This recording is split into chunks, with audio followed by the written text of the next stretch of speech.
Perfect. Well, we have a captive audience, so should we start? Yes, definitely. So go ahead. I'm going to stop my screen share. There we go. Okay. Well, for those of you who don't know me, I am Stacy Idema. I am one of the admins in the Fusion 42 group. And how this came about was I have a keen interest in family office for partnership and investment for my business. And it's been a pleasure to get to know Danielle over the last couple of months. She's in a few of our groups in Fusion 42.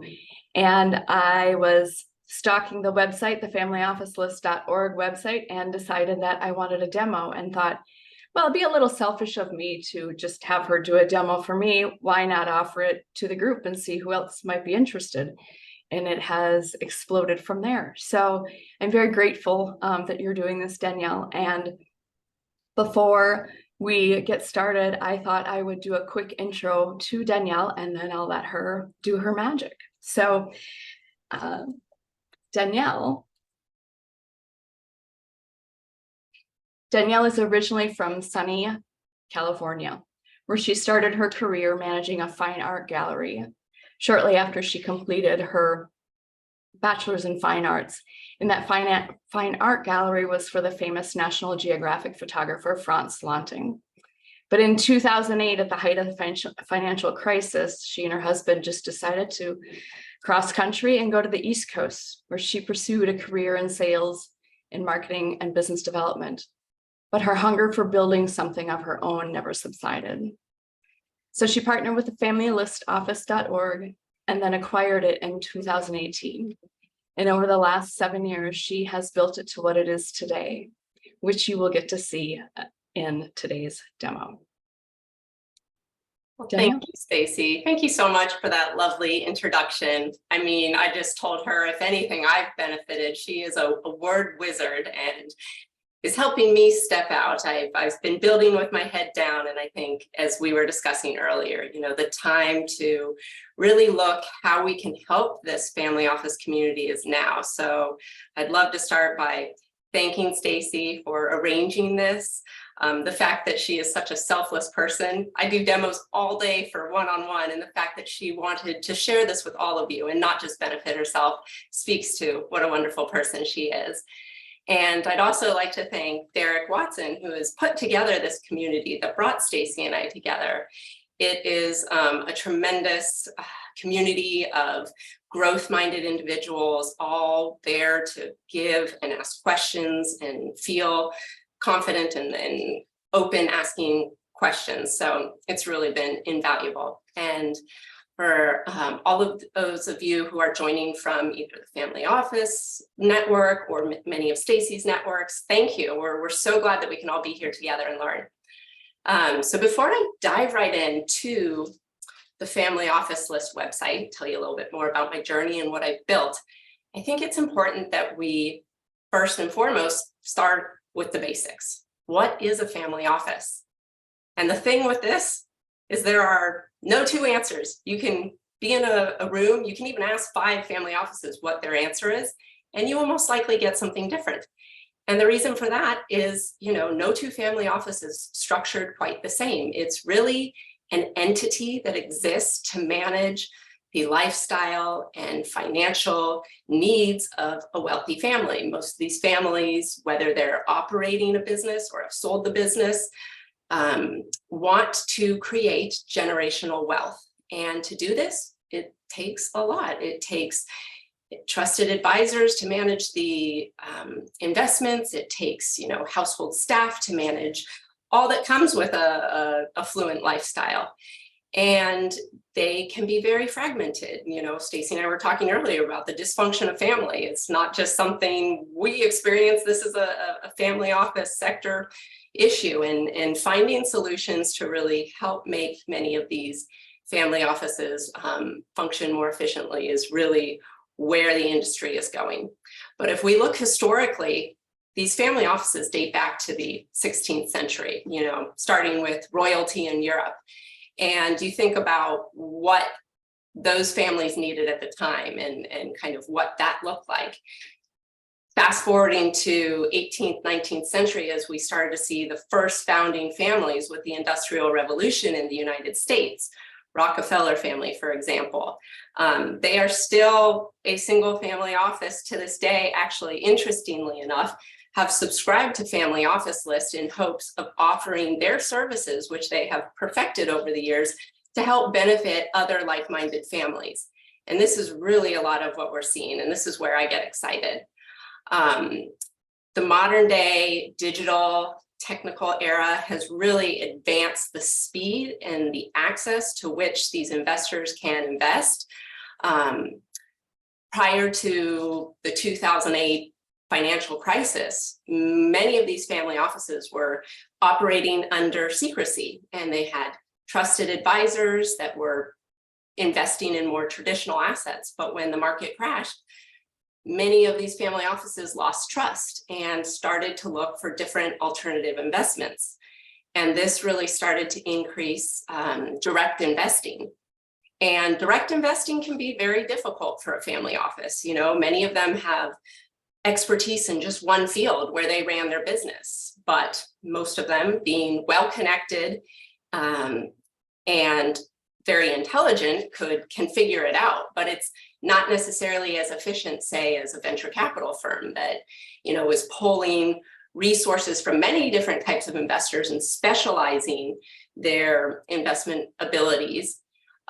So I really think we're heading into an interesting era where we're going to see more collaboration. We'll see venture capitalists partnering with family offices. We see more and more family offices subscribing so that they can align with like-minded other families. So many of the families have their own projects, their own funds as well.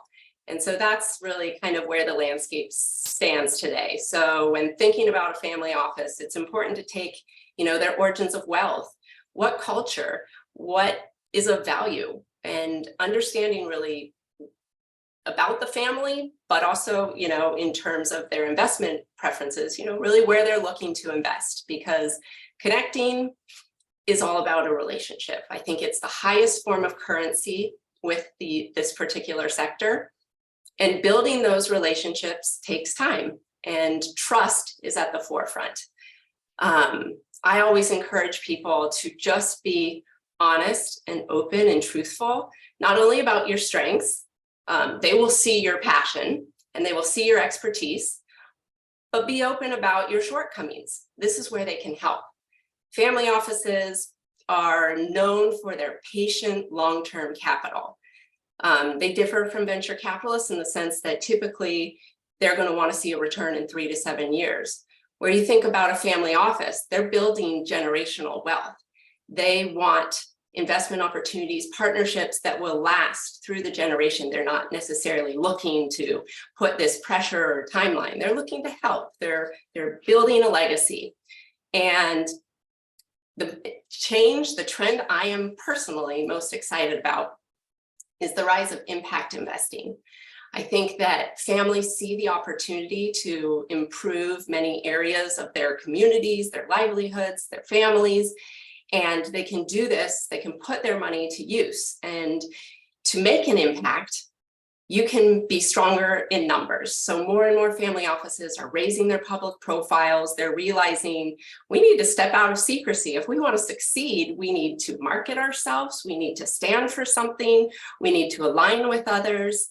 And this is kind of where I see the sector today. So what I've been building and feel so fortunate just in the timing and being able to witness these trends firsthand is Family Office List. So I will share my screen with you all. Just exit out of my little screensaver here and take us over to Family Office List. So Family Office List, believe it or not, has been around for over 20 years. I chuckle because a lot of people, I just listened to a webinar, one of my all-time thought leaders in the space, Ron Diamond, says, well, it's not like there's any family office list. And I kind of paused the record, oh my gosh, hands up. And after hearing that, we've already booked a meeting, and I couldn't be more excited because he advises family offices and really is looking at the future and how we can offer value.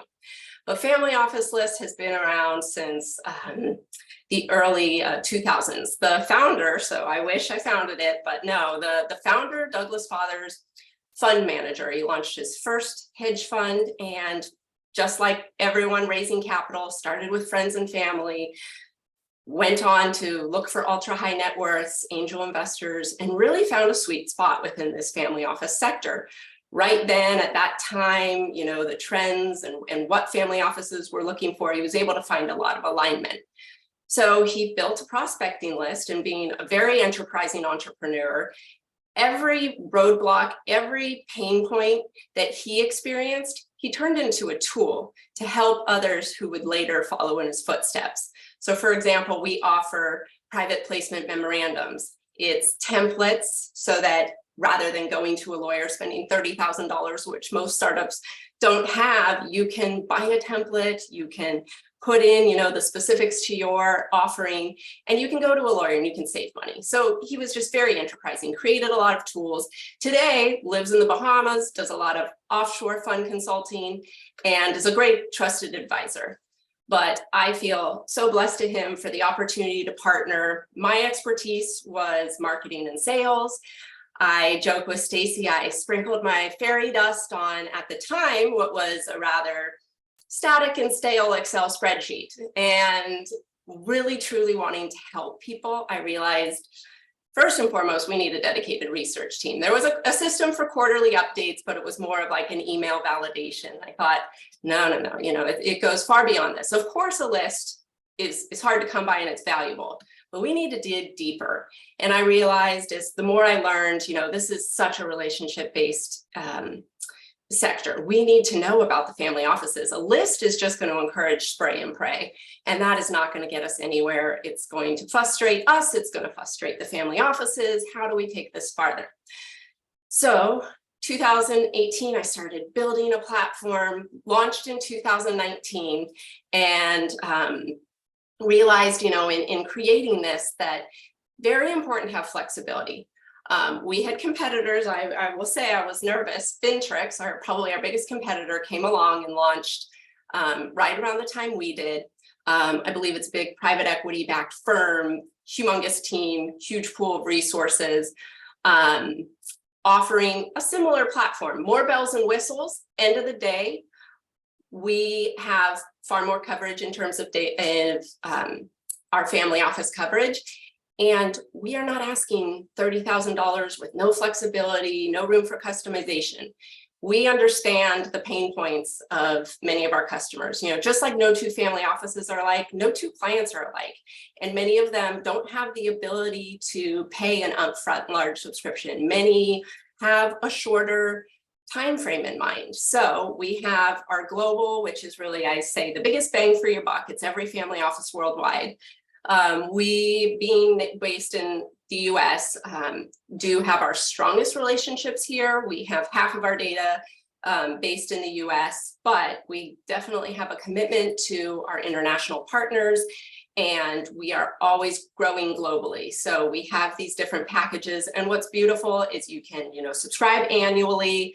You can go monthly with a 3-month minimum, and it really just allows you to get your foot in the door and get started without, you know, that cumbersome roadblock from other data providers, PitchBook, Preqin. You know, we specialize in the family office sector, and it's just, in this stage, only getting better. I'm so excited. We partnered with a new chief technical officer and are just going to continue finding ways to not only help our subscribers get visibility to family offices, but to flip the dialogue. How do we get these family offices visibility and create some exchange throughout the platform? So that's where it's going. Let's go ahead. Let's dive right in and have a look. So following this, if anyone is interested in learning more, please reach out to me, familyofficelist.org. You can, you know, pick up the phone, you can email me, but you can come and you can actually register. And when you register under lists, you can access. We do have a sample. And because the sample contains true family offices and we don't want them to get complete list fatigue, we ask, please don't pitch them. Rather, use it as an example of this is how the platform functions. This is the level of detail. and see if it makes sense to your strategy. I know in many cases, people are just, getting started. They need that capital right now. Family office may not be the best investor choice. However, if you are really thinking about your growth and your trajectory, you should start prospecting now. These relationships take time. It takes persistence. It takes showing continuous value, showing up for them. And as I said, the biggest currency is relationships. So if you can leverage our data, find shared commonalities, ways that you can get engaged, connect them to perhaps a family office that might align, that's gold right there. They'll keep coming back to you. What I'll do is I'll take us into our global data, and you can see, I will not lie. I will be very open and vulnerable. I have built this with my own funding. I've just used the revenue, and I've listened to client feedback throughout the whole journey. And I'm so fortunate. Last year, we did our subscription model pricing, which, change is scary. Oh gosh. But it went off amazingly well. How clients get continuous access to, updated data. They can see it's very transparent. You can see, like, in the last year, how many of these firms have we updated. The timestamp, lets people rest assured this is not static stale data. They can also see as recently as the past 2 weeks, what new has been added. And you can see 40 firms in the last 2 weeks. I mean, this really speaks to the rate at which these family offices are coming out of the woodworks. They're excitedly coming to us, how can you help us? How can we list a profile? Oh, it's completely free, please, be our guest. And next stages of development are really engaging them so they can manage and they can seek out the opportunities all of our valued subscribers have. So it's really, as I was telling Stacy, it's bridging the gap. How do we bridge the gap and use data and technology to make the process more efficient? So really, when you look at these, 4,233 firms, you get overwhelmed. I mean, talking about not wanting to spray and pray. So what do? Well, we target based on their interests. Now, when we talk about the term family office, I said, no two are alike, and we've tried our best to at least classify them. You see the single family office, that is the entity created to manage the household affairs, wealth of just the individual family. Say what we mentioned, the Rockefellers earlier. It's arguable that you have to have, in this day and age, at least 200 million to start a family office. It's a costly endeavor, the talent and just what is required. So it's not that every family office in this database will share their assets under management. It still is one of those elements of privacy and secrecy. But not every family office has that level of investable wealth. So we get multifamily offices. Multifamily offices are really great because it allows like-minded families to pool their resources, to share assets, and then as well, opportunities to really get to know each other and invest together. We also have family foundations, and this is great. Often we'll see, a very philanthropic single family office that also wants to have a component for giving and, what they really stand for in their values. So we see oftentimes these family foundations, family trusts as well. It's just how are they structuring the way that their wealth is managed. And as the term family office, it's going to become the buzzword, I tell you, as this grows and people are latching on and wanting to get involved, we see more and more registered investment advisors, and they're offering family office services.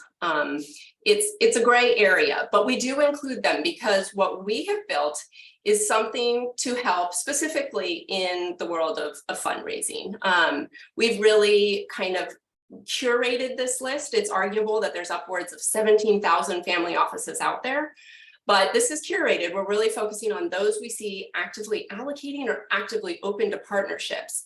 And, when I talk about allocating a family office, we talked about patient capital, but they also have so many benefits. They are well networked, like VC firms as well, but they, can really bring strategic advice, and they can, leverage their communities and their resources. And, if you prove your model in this first business, it can help you grow. And if you have later business ventures, it's a long-term relationship.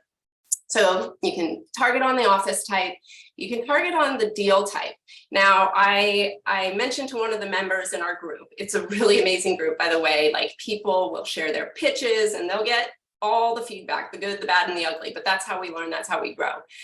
So a very brave soul shared his pitch. It was about, you know, this new game that had a Web3 component. Now, I won't even pretend to speak the language. It's not my area of expertise, but let's just use that person as an example and say, like, okay, we're looking for a family office who's interested in seed and early stage.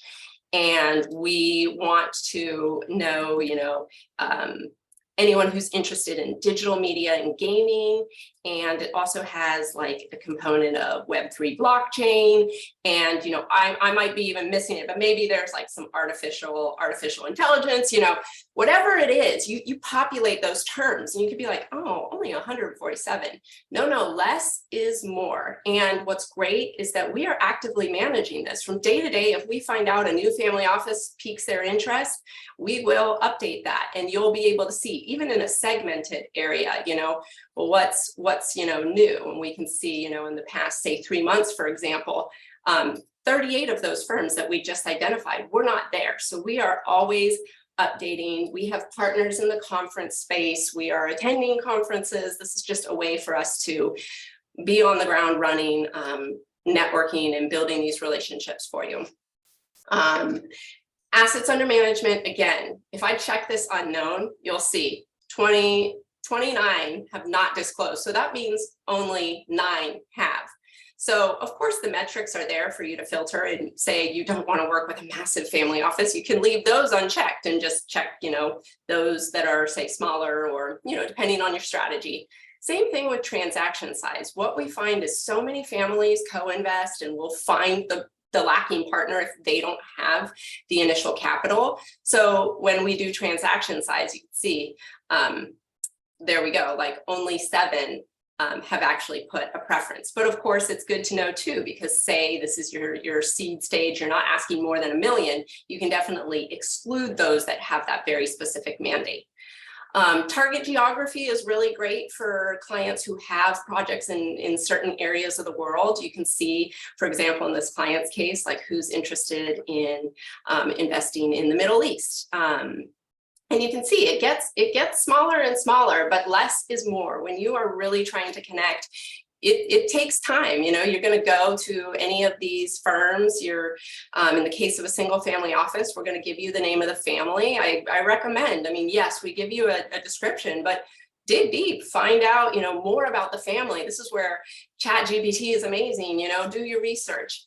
And then a summary of their investment objectives. You can see in this case, I mean, deal type, these are very flexible investors in this case, and no two are the same, but this will show you, you know, what they're looking for, where, you know, in this case, agnostic, and then what industries. Now, industries, you say real estate, well, what kind of real estate? So that's where we really try to drop it down and get granular when we can. So those details are available. You can filter them out. And then, of course, you know, who is at the helm of making the decisions?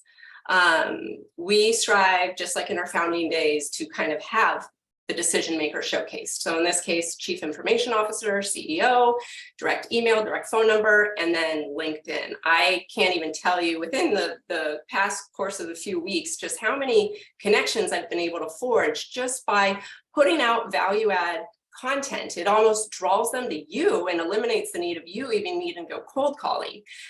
Connect, see if you're connected, if you're part of shared groups, if they're posting. Sometimes just remarking something intelligent that aligns or resonates will draw them to you and start that conversation. So it's not that you're even pitching. I think that kind of soft approach is really nice, but of course, a lot of clients already have a marketing funnel, they have a strategy. And in that case, absolutely, you know, we can, no wonder I had everything dwindled down so much. It was just based on updated in the last 3 months, or added in the last 3 months.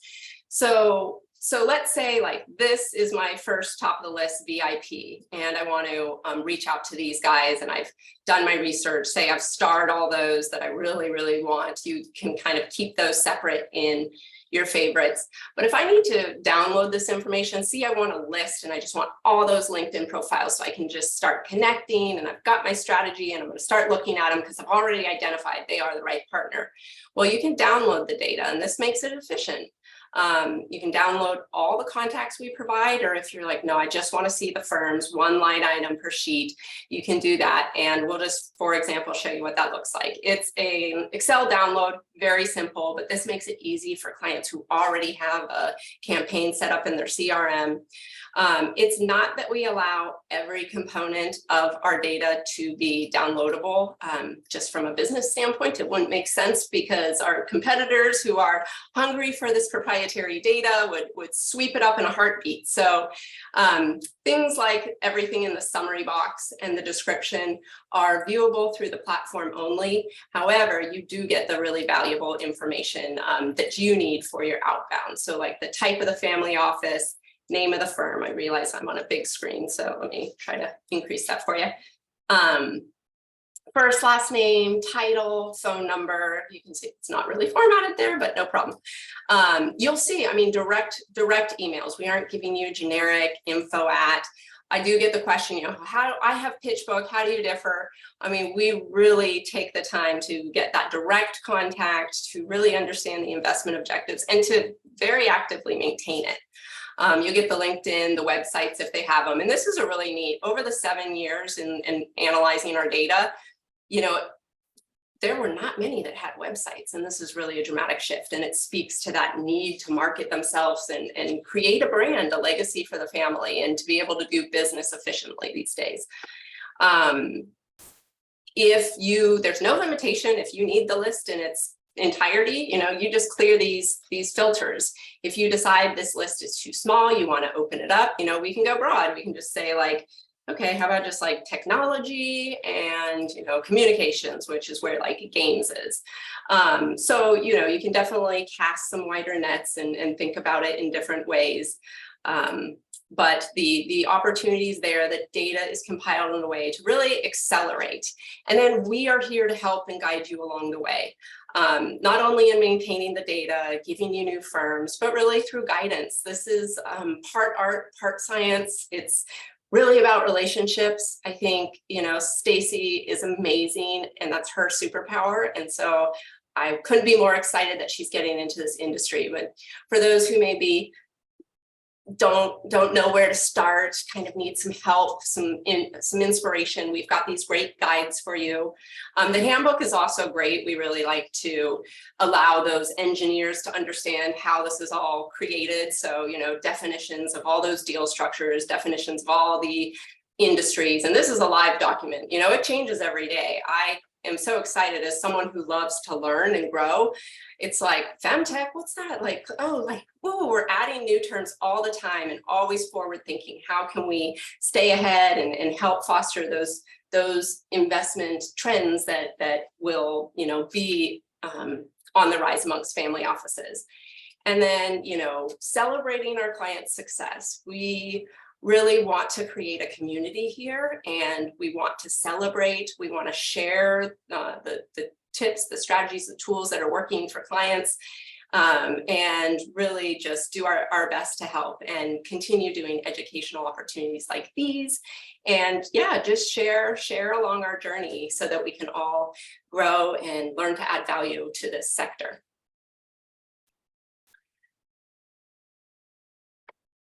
So that was a lot of talking. I'm always used to a very dynamic demonstration where I'm asking questions, and based on what I hear, we you know, tailor the filters.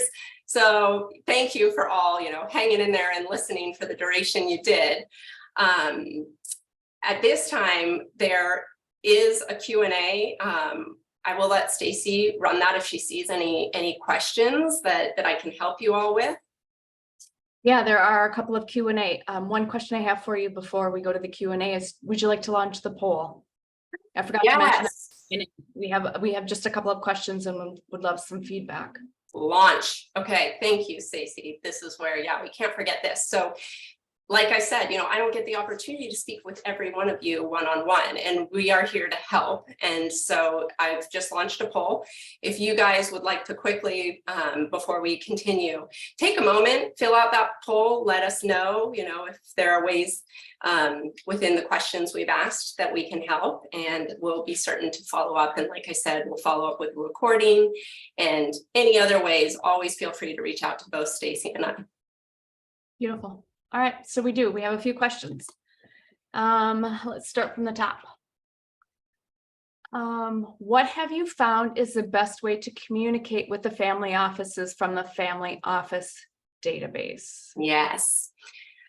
Me personally, I like a multi-channel approach. I see the power of analytics, running an email campaign where you can really do something outside the box. How are you going to get your attention? And it's all about, what do they value? What do they care about? So kind of getting in their heads. And the better you can do that, the more you can really think about where they've come from, and maybe do some targeting. Don't just blanket like, well, every family office has the same interest. Really, if you can use the filters, target it down to a niche, put together a value add campaign.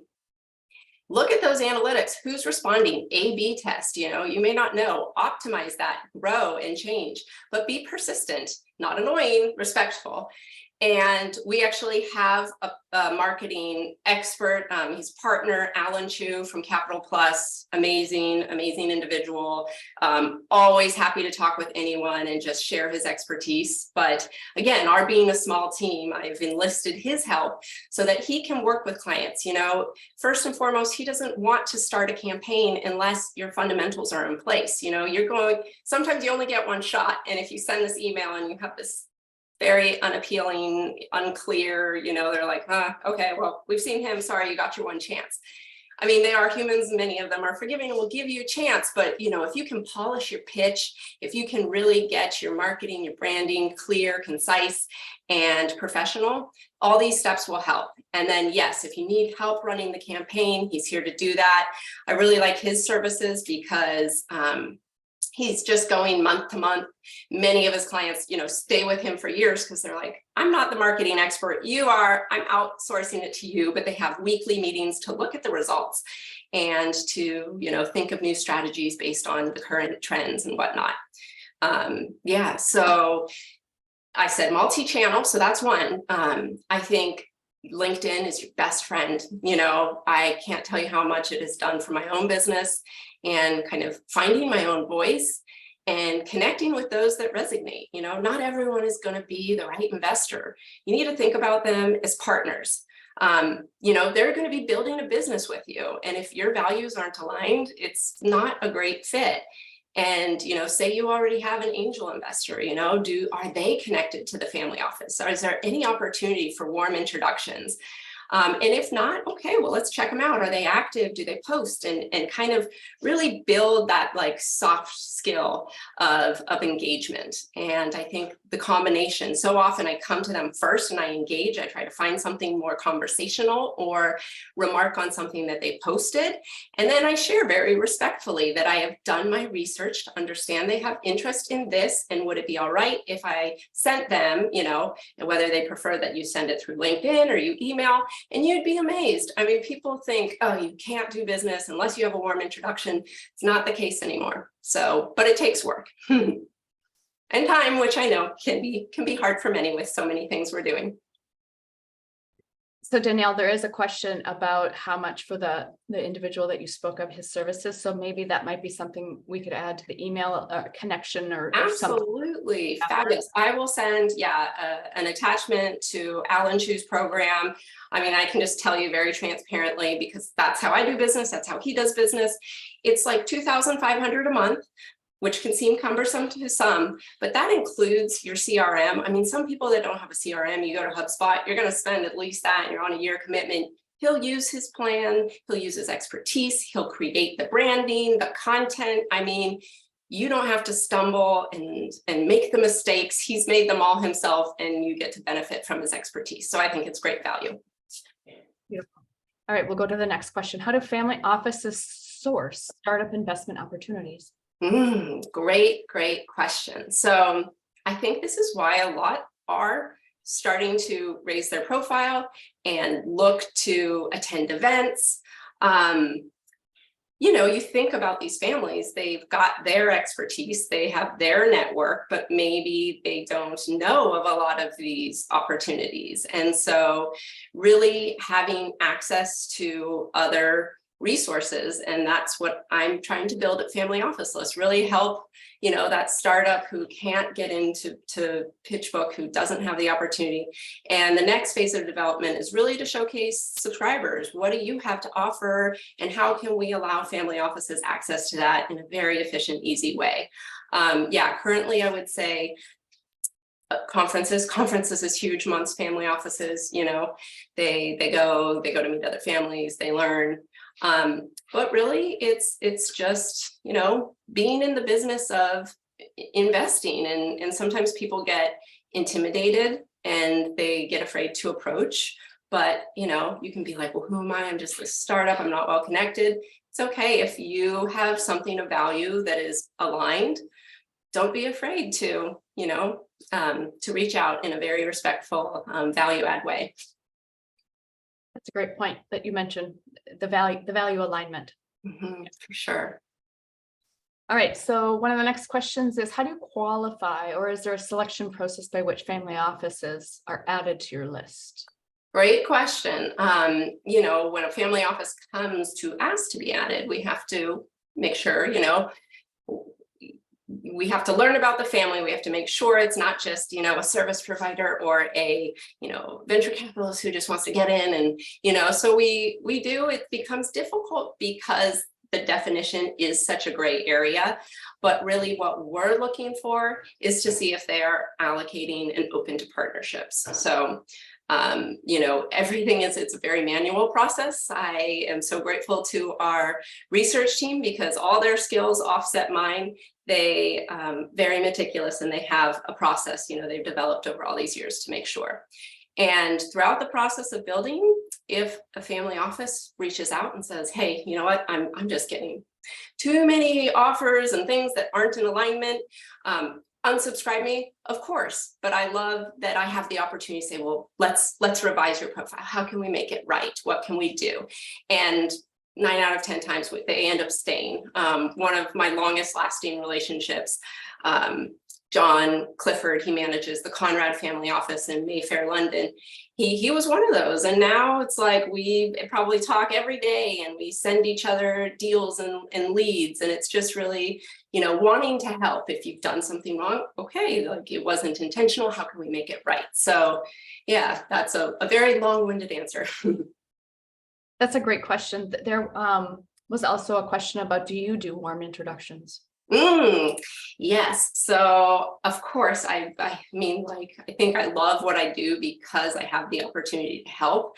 And I will be very honest, my role in this business has been to build it. I was the heart, the sales, the demos, and it got to the point where I'm like, I'm not going to be able to grow and see development and continue these amazing relationships if I don't step out of my own way. So very excited that over the summer, I hired my first sales associate who's killing it. Amazing young guy, Christian Lemus. And he and I, our research team, our development team, are really excited about just this next phase. It's all about the relationship so we can figure out the best model in providing those introductions. So stay tuned. Beautiful. So there's a lot of questions very specific to outreach or not getting a response. Yeah. And then there's also a question very specific to what's the significant difference between campaigning a family office versus a VC. So maybe there might be something in there to help. Yeah. And you touched on it a little bit about being persistent but respectful, but there might be something else in there. Yeah, definitely. I think you think about the VCs and, they're set up to do higher volume typically, and they're very specific in tech startups, where a family office is much more diversified. They're looking at different things. They're looking at lots of deals, and that is the inefficiency. And that's why I'm trying to create more connection through the platform. It's, currently people will send an email, but you know what? If they don't know your name and it's a busy week and they have 100 and there's nothing that wows them in the subject, it may not get opened. And if you can find a way, okay, let's connect, I'm going to send it to you, and then they know. Or let's get on a call, and it's hard to do, and it does take persistence. Having the analytics so you know if the email's even been opened, things like that, tools like that help. But yes, in terms of the VCs and how they differ, I think just kind of recognizing the struggles of a family office and how can you make it easy for them. Don't make them need to do the homework. I've seen some people present their pitches that are just like, wow, that was a lot about a medical field that I'm interested in medical, but I didn't need to know every little science. I need to know the business, and I need to see you and your passion and the opportunity. So relaying those things as efficiently, as concisely. Another family office leader out there, Richard Wilson, always says, come up with your one-liner, perfect that one-liner. You get, 30 seconds to capture their attention. So things to think about.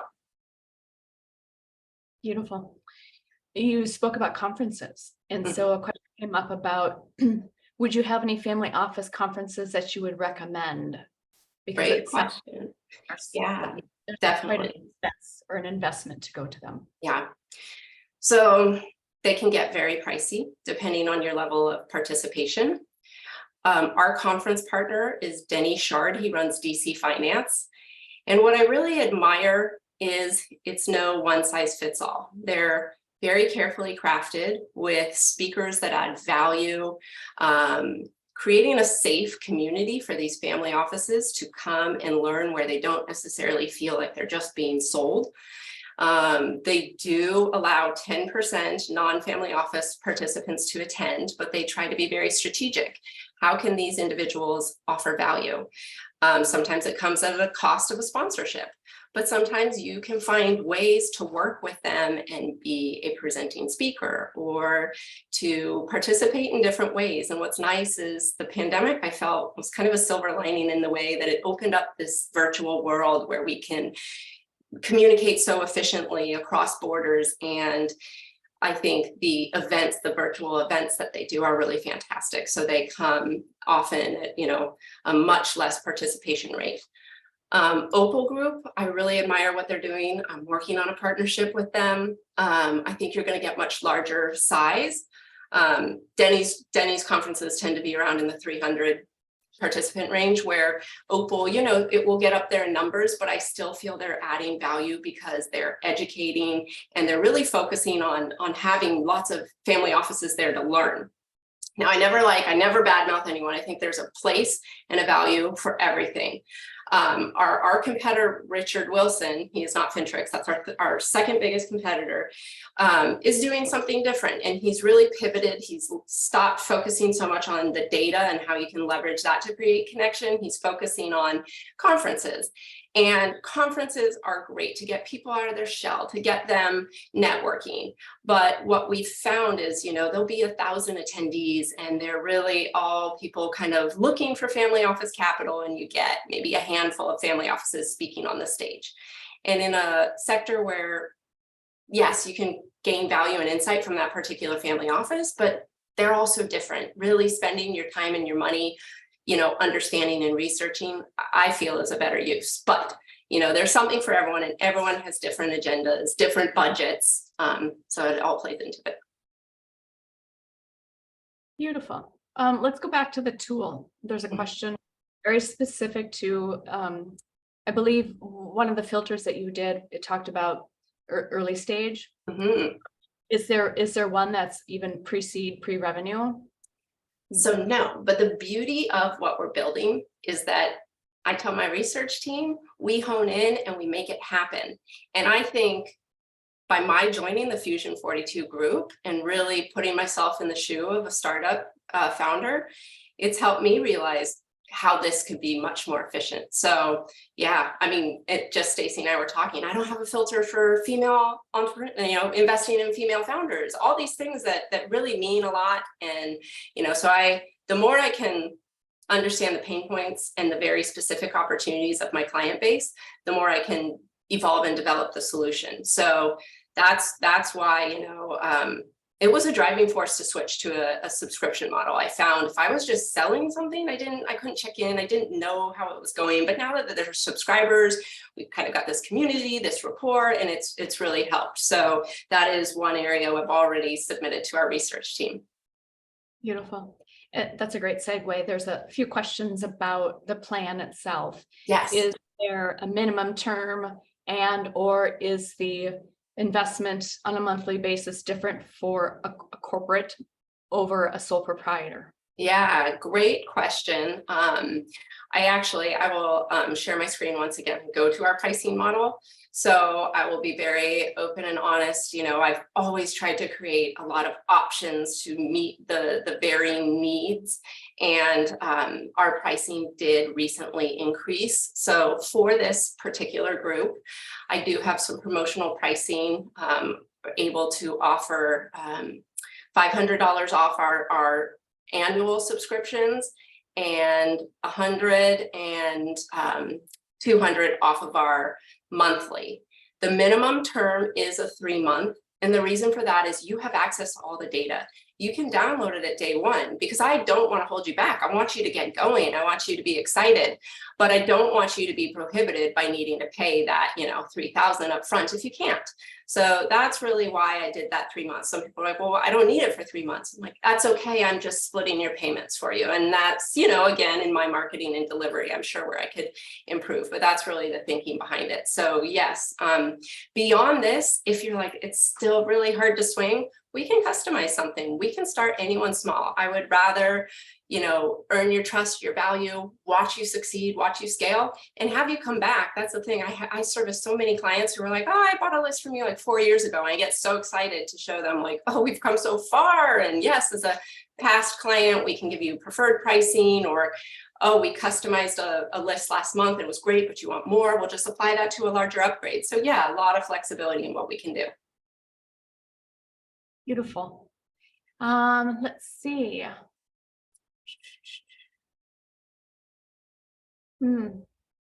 There's a question here, and I know you've talked a bit about connecting with them, but this one in particular was, we've connected with over 30 family offices via LinkedIn, sent messages, sent emails, and almost no replies. What would be the best next step?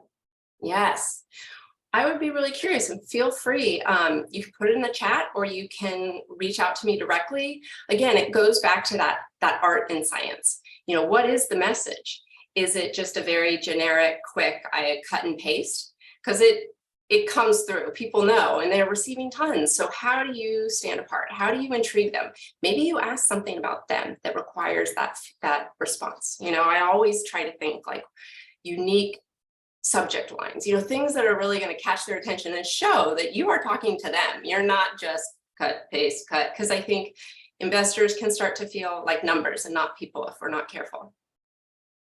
That's a good point. And then at the end, it says, what about inviting the family office contacts based in our area to a fundraiser at a private club? And I'm thinking, oh, that sounds like a brilliant idea. I think amazing. It's all about connection, unique, thinking outside of the box. What would they value? They value relationships, of course, let them know other like-minded, family offices or investors will be attending, and we'll have, this presenting speaker, make sure that it aligns with their interests. Brilliant idea. Let's one last question. How does Family Office List rate its own success?